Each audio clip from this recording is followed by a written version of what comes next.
Welcome to Diverse Orange, our conversations about diversity here in Central Florida. My guest today is my colleague, Thali Sugisawa. Hello, Thali. Hello, friends.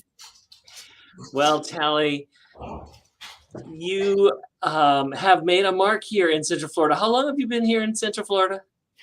It's been about 8 years. Well, you've made an impression here in 8 years. But let's get to know a little bit about your background. You were born and raised in Brazil, correct? That's correct. I was born and raised in Brazil, Japanese father, Brazilian mother. And how was that growing up in Brazil? It was good and it was hard. I think growing up biracial really defined where my life went and all my dreams. Really, being biracial defined everything in my life. And so I guess it was good, but it was also hard. Were you in a mostly Japanese community or a mostly Brazilian community? I would say both. We're definitely closer to my dad's family, and we would attend the Japanese club. But in my school, for example, I was the only, or maybe there's another Asian girl. So, I was very inserted in both worlds, both cultures. And were your fellow students curious and interested and supportive of your Asian heritage? No, not at all. They were all very bullish. And when you're different, when you stand out for being different, and back in the 80s and the 90s, there was no such thing as anti-bullying things. So it was just normal to get picked on, and it was hard. But I think in my family, the way of dealing with that was like, these are things that happen and you just brush it off. So I kept brushing it off, but it definitely leaves a mark because I think my journey has been trying to really fit in someone's box, either my family box. I could never fit because I was not pure Japanese, and then I could never fit my friend's box because I was not Brazilian enough. So I think my journey has been just finding my own box. Well, you're making a beautiful box, I'm sure.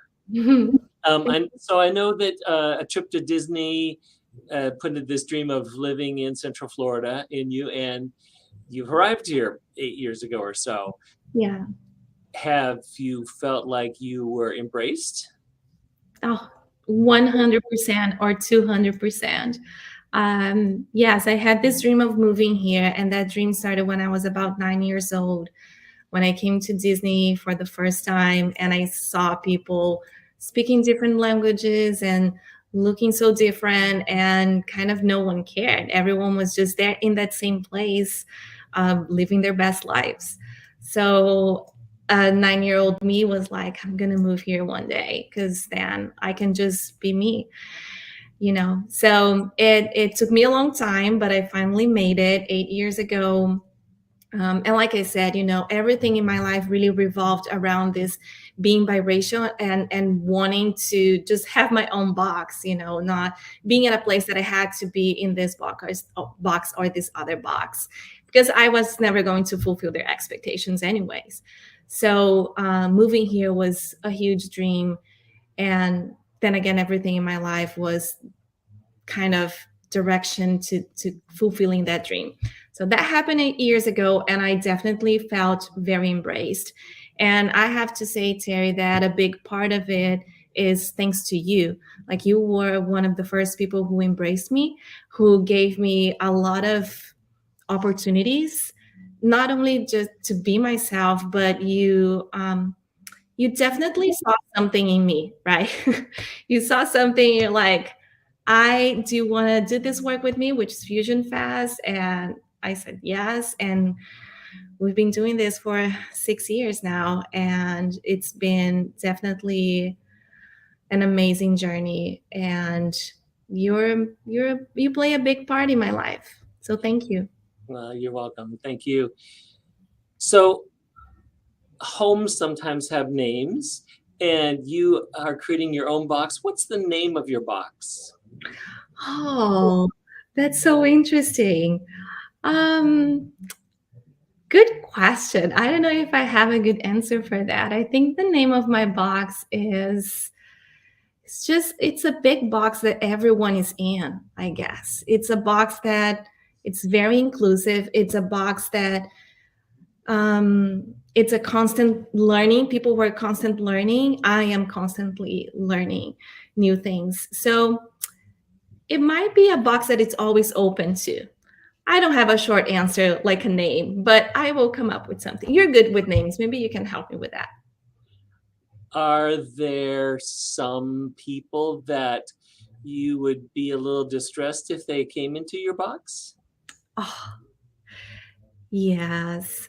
I think definitely I have a hard time dealing with people who are non inclusive people, for example.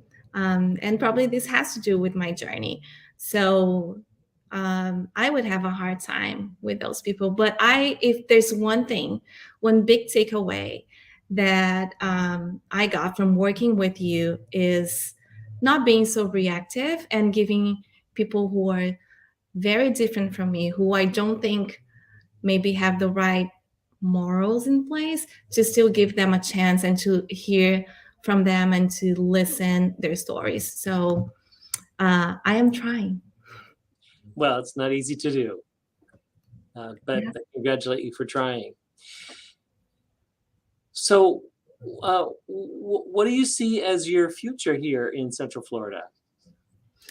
Uh, Good question. I hope that the city will still be embracing me and welcome me in my new adventures.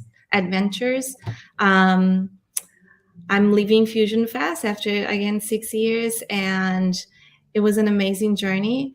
But I definitely come full circle, and I'm excited to do other things. So I am hoping that my future will still be the city embracing me with whatever um, comes up my way, whatever my next adventure is. I am hoping to still feel embraced by everyone and still feel valued, and that I'm a worthy person of this community. In these 6 years of dealing with hundreds of different cultures, what's the Mhm. most intriguing culture that was new to you that you've encountered? Um, I'm gonna say, oh my goodness, that's a hard one because there's so many, I'm right? asking you lots of hard questions. Yes. Um, I would say I have loved getting to know more of the Indonesian culture. I did not know about, their traditional clothing and the dance styles and even the food. I was not familiar with that. So that's one culture that I have been enjoying getting to know a little bit more. And also the cultures inside cultures, right? Like how India has so many different cultures inside that one culture, that one country. So definitely been interesting dealing on the business side also with other cultures and getting everyone on the same page. Listen, that's not easy. That's very challenging, but it's been really interesting to learn how people communicate in their cultures. And some people will be very straightforward, right? Some cultures are very straightforward, and some cultures are more, you need to beat around the bushes a little bit more. You need to have a little bit more diplomacy to talk to them. And some others are, are like halfway, like in between those two things. So yeah, it's been definitely interesting. And I would say that individuals within all those cultures also can vary. So we can Ab- make generalizations about cultures, but each individual is an individual. yeah, absolutely. Absolutely. Well, what is your biggest wish for Central Florida as its place in the world?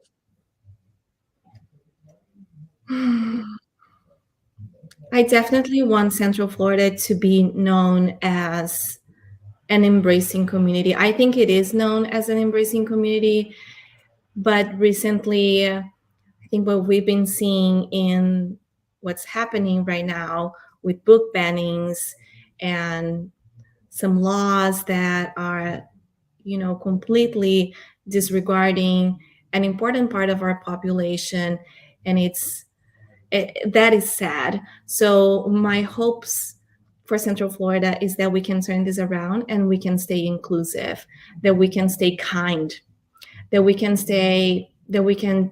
still take care of each other no matter where you're from, no matter what religion you follow, no matter anything. So that's my hope for Central Florida.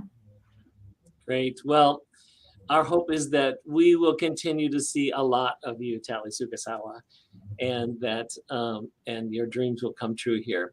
Thank you for being with us today and answering those hard questions thrown at you. I know. Yes, I enjoyed it. Great. And thank you all for watching this edition of Diverse Orange. Thank you. Bye.